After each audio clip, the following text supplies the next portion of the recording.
हज़रत अबू बकर सिद्दीक फरमाते हैं हुजूर ने हाथ उठाए, अल्लाह ये मेरे 313 है, मैं कुल कमाई लेके आ गई, अगर ये हलाक हो गए तो कयामत तक कौन तेरी इबादत करेगा, ऐ अल्लाह मदद फरमा।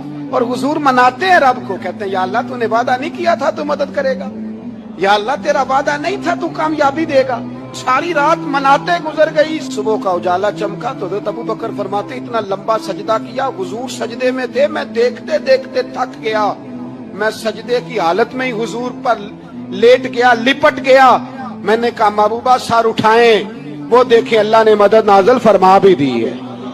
उठाइए सर। हुजूर ने अल्लाह को मनाया, नबी पाक मनाया करते थे, हम अब सजदों में भी नहीं जाते। इतनी सो गई उम्मत, सजदों तकरीरों से इनकलाब लाना चाहते हैं, हम खाली नारों से इनकलाब बर्पा करना चाहते हैं। लोग जब रोते थे बूढ़े लोग सजदों में, और आलिम फाजल सूफी की तो क्या बात है ना, वो तो अल्लाह के नुमाइंदे हैं।